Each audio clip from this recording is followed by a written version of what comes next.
Hello students, welcome to my YouTube channel बुनियाद Urdu. Students, आज की वीडियो में हम दबिस्तान लखनऊ के बारे में पढ़ेंगे। बच्चों, आज की वीडियो बहुत इंपॉर्टेंट है। आप प्लीज़ इस वीडियो को आखिर तक देखें। तो चलिए स्टार्ट करते हैं।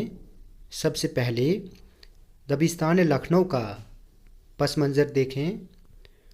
मुग़ल सल्तनत के ज़वाल के बाद नादिर शाह और अहमद शाह अब्दाली के हमलों से जब दहली उजड़ रही थी तो दहली की मरकज़ियत भी ख़त्म होने लगी। ज़वाल का मतलब है ख़त्म होने की कैफियत, और मरकज़ियत का मतलब है हुकूमत का मरकज़। लखनऊ में सूबा अवध में 1722 ईस्वी में सादत अली ख़ान की सूबेदारी कायम थी। आसिफ उदौला ने लखनऊ को दारुस सल्तनत बनाया, यानी दारुल हुकूमत, हुकूमत का मरकज़। और वाजिद अली शाह ने अंग्रेज़ों से टक्कर लेने के बजाय दोस्ती का हाथ बढ़ाया, जिसकी वजह से लखनऊ में हर तरफ ऐश व इशरत और खुशहाली का दौरा हो गया, यानी चलन हो गया।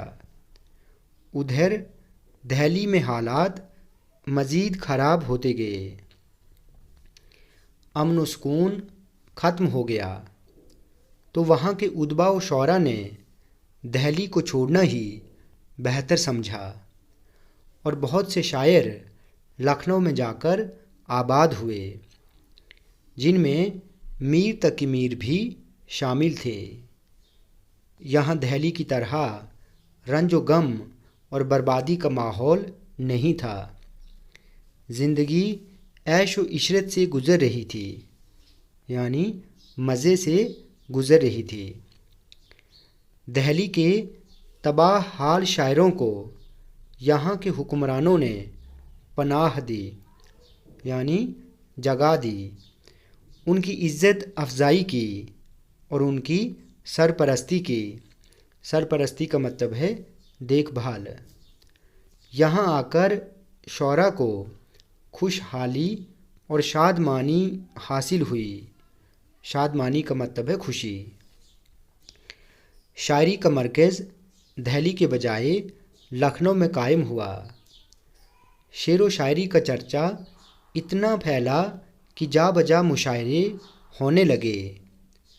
इब्तदा में शौराए दहली के असर की वजह से ज़बान का असर नुमायाँ रहा, लेकिन आहिस्ता आहिस्ता लखनऊ की अपनी ख़ास ज़बान और लब व लहजा भी नुमायाँ होता गया। यानी शुरू में दहली के शायरों पर दहली की ज़बान का असर रहा, लेकिन धीरे धीरे लखनऊ की अपनी एक ख़ास ज़बान और अंदाज़ गुफ्तगू तैयार हुआ। इस तरह एक नए दबिस्तान की बुनियाद पड़ी, जो उर्दू अदब की तारीख़ में दबिस्तान लखनऊ के नाम से मशहूर हुआ। अब दबिस्तान लखनऊ के नुमाइंदा शायर देखें। दबिस्तान लखनऊ के नुमाइंदा शायरों में इंशा, मुसफ़ी, रंगीन, नासिक, आतिश, नसीम और शौक़ वगैरह का शुमार होता है। अब है इम्तियाज़ी खुसूसियात। दबिस्तान लखनऊ की सबसे नुमायाँ खुसूसियत ये है कि यहाँ की शायरी में निशातिया उन्सुर गालिब नज़र आता है, यानी खुशी का रंग, खुशी की झलक लखनऊ की शायरी में देखने को मिलती है। लखनऊ की शायरी में औरत के हुस्न का, औरत की खूबसूरती का भरपूर बयान मिलता है। उसके ज़ेवर और लिबास का ज़िक्र जा बजा नज़र आता है। लखनऊ की शायरी में वारदात कल्बी के बजाय, यानी रूहानी कैफियत के बजाय सरापा निगारी पर ज़ोर दिया जाने लगा। सरापन निगारी का मतलब है ज़ाहिरीपन। दबिस्तान लखनऊ की शायरी ज़बान के नुक्ताए नज़र से ज़्यादा दिलकश और पुरकशिश है। अल्फाज पुरकशिश और लहजा शीरीं है। शीरीं का मतलब है मीठा, लहजा का मतलब है अंदाज़ बयां यानी गुफ्तगू, बातचीत, बातें। लखनऊ में ऐसी शायरी की शुरुआत हुई जो औरतों की ज़बान में होती थी। औरतों की ज़बान से फुहश बातें शेर में की जाने लगीं। फुहश का मतलब है बदकारी, गंदी, ठीक है। दबिस्तान लखनऊ की ये खुसूसियत आम हो गई कि ख़यालात में गहराई और गहराई की जगह तसन्नो और बनावट आ गई। तसन्नो का मतलब है दिखावा, ठीक है। दबिस्तान लखनऊ के शौरा ने तवील और लंबी लंबी बहरों में गज़लें कहना शुरू किया। लखनऊ की शायरी में मुबालगा आमेज़ी से खूब काम लिया जाने लगा। मुबालगा आमेज़ी का मतलब है किसी बात को बढ़ा चढ़ा कर बयान करना।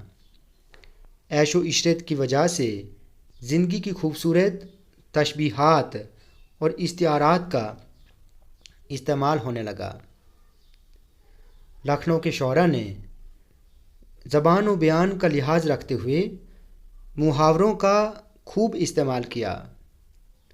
और आखिरी खुसूसियत है, दबिस्तान लखनऊ के शौरा ने ज़बान में इस्लाह का काम किया, जिसका नतीजा ये हुआ कि ज़बान में शीरीनी और लताफ़त आ गई। लताफ़त का मतलब है पाकीज़गी और शीरीनी का मतलब है मिठास। तो बच्चों, आज हमने दबिस्तान लखनऊ के बारे में पढ़ा। बच्चों, वीडियो आपको अच्छी लगी हो तो आप प्लीज़ इस चैनल को सब्सक्राइब करें, लाइक करें और शेयर करें।